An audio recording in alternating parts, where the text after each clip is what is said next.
నమస్కారం NSTV news కి స్వాగతం. నా పేరు సంధ్య. ముందుగా వార్తల్లోని ముఖ్యాంశాలు. మనకు తెలిసిన వ్యక్తే కొద్ది రోజుల తరువాత కనిపిస్తేనే ఎంతో ఆనందంగా పలకరించి మాట్లాడతాం. అదే 10 సంవత్సరాలు కలిసి చదువుకొని ఆ తరువాత ఉన్నత చదువుల కోసం ఎవరి గమ్యంలో వారు వెళ్లి మళ్లీ 27 ఏళ్ల తరువాత ఒక్కచోట కలిసి ఆత్మీయ సమ్మేళనంతో అందరూ ఒక్కచోట కలిస్తే ఇక ఆ ఆనందానికి అవధులుండవు.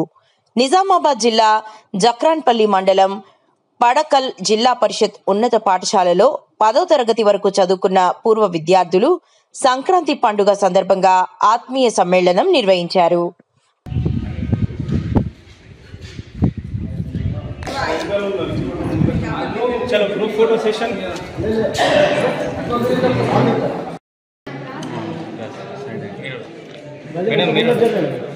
ఇట్లా ఏరియాని క్రాస్ ఓకే చూడండి, అందరూ స్మైల్ అండి, స్మైల్.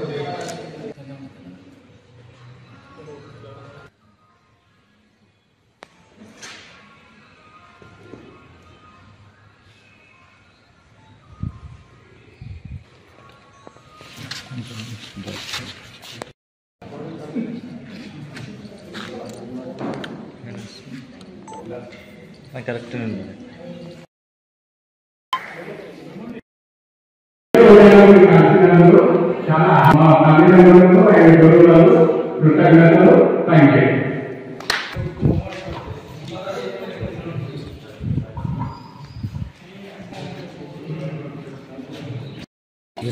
ఇక్కడ పడకల్లో ఫస్ట్ గ్రేడ్ పండితుగా వచ్చి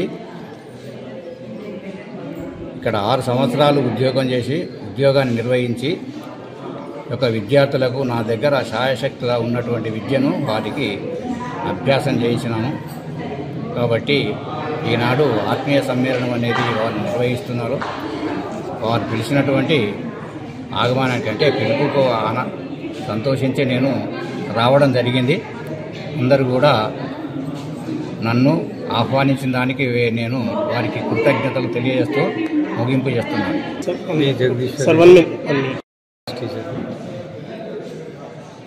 నేను పడకలో 6 ఇయర్స్ పనిచేసాను. 24 ఇయర్స్ బ్యాక్ ఇక్కడ పూర్వ విద్యార్థుల సమ్మేళనము, ఆత్మీయ సమ్మేళనము జరపబడింది. ఎంతో ఆత్మీయంగా అందరూ కలిసి వారి వారి అభిప్రాయాలను వ్యక్తం చేశారు. నా తరఫున నేను ఇచ్చిన సందేశం ఏంటంటే స్త్రీ శక్తి, స్త్రీలకు ముఖ్యంగా నేను ఇచ్చింది ఏంటంటే వాళ్ళ పిల్లలకు ఫస్ట్ హెల్త్, ఎడ్యుకేషన్, తర్వాత పనులు నేర్పడం, ఈ 3 ఖచ్చితంగా పాటించండి, అతిగా గారాబం చేయకండి అని సందేశాన్ని ఇచ్చాను. ఎంతవరకు సరైందో మీరంతా ఆలోచించుకోవడం. స్త్రీ శక్తి వల్ల మన దేశాభివృద్ధి ఉంటుంది. స్త్రీ శక్తి లేనప్పుడు మన దేశం యొక్క అభివృద్ధి జరగదు. కాబట్టి స్త్రీ శక్తి, స్త్రీలకు మనం గౌరవాన్ని ఇవ్వాలి, వాళ్ళకు సమున్నత స్థానాలను కల్పించి మనం వారికి సరైన న్యాయం చేయాలి అని కోరుకుంటూ ముగిస్తుంది. సుమారు 26 సంవత్సరాల తర్వాత మన 98-99 పడకల్ జెడ్పీహెచ్ఎస్లో చదివిన బ్యాచ్ ఈరోజు కలవడం జరిగింది. పూర్వ విద్యార్థుల ఆత్మీయ సమ్మేళనం పేరుతో. చాలా సంతోషంగా ఉంది. ఎందుకంటే ఎన్నో రోజుల నుంచి అనుకుంటున్నాము, గత 5-6 సంవత్సరాల నుంచి అనుకుంటున్నాం కానీ కుదరలేదు. 25 సంవత్సరాలకి సిల్వర్ జూబ్లీ అనుకున్నాం, కుదరలేదు. ఎట్ లాస్ట్ 26 సంవత్సరాలకి కుదిరింది. చాలా ఆనందంగా, సంతోషంగా ఉంది. మాకు చదువు చెప్పిన గురువులని అందరినీ ఎవరైతే అవైలబుల్ ఉన్నారో వాళ్ళని పిలుచుకొని సన్మానం చేయడం, మేము వాళ్ళ చేతుల మీదుగా మేమంటలు అందుకోవడం చాలా హ్యాపీగా అనిపించింది. క్లాస్ రూమ్లో కూర్చోగానే పాత జ్ఞాపకాలన్నీ గుర్తుకొచ్చినాయి. చాలా ఆనందంగా ఉంది. ప్రొఫెషన్ గురించి లత, నేను ఒక ప్రైవేట్ స్కూల్లో ప్రిన్సిపాల్ని. అలాగే మేము 98-99లో మా 10th పూర్తి చేసుకోవడము జరిగింది.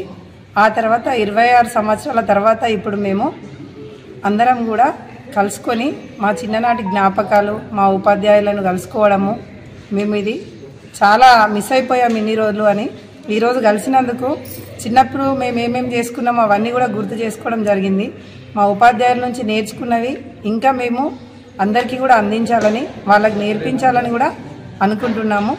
ఇక ముందు కూడా 1 ఇయర్కి ఒకసారి 3 మంత్స్కి ఒకసారి కూడా మేము అందరం కలవాలని అనుకుంటున్నాము. ఇయర్లీ వన్స్ అయినా పర్వాలేదు, అందరు ఖచ్చితంగా కలుద్దామని, అందరిలో కూడా మోటివేషన్ అది ఉండాలని ప్రతి ఒక్కరిని కూడా పేరు పేరున కోరుకుంటున్నాను. అలాగే మనం ఇలా కలుసుకోవడం వలన మనము చిన్నప్పుడు ఏం మాట్లాడుకున్నాం ఏంటి అనేది కూడా మనం మాట్లాడుకోవడం వలన మనం బాల్యంలోకి వెళ్ళిపోతాము. మనము ఇంట్లో అందరికీ పనిలో ఉండిపోయినా కూడా మనం ఒక్కసారి కలుసుకుంటే మనము ఇప్పుడు కూడా క్లాస్లో ఉన్నామా, మనం క్లాస్లో నేర్చుకుంటున్నామా, క్లాస్లో వింటున్నామా అని కూడా మాట్లాడుకోవడం జరుగుతుంది. మన మధ్యలో హెల్త్ కూడా దీంతో చాలా అంటే చాలా హెల్తీగా కూడా ఉంటాం. మనం జ్ఞాపకాలని గుర్తు చేసుకుంటుంటే చాలా జ్ఞాపకాలు కూడా మనకి ఇంకా గుర్తుకొస్తుంటాయి.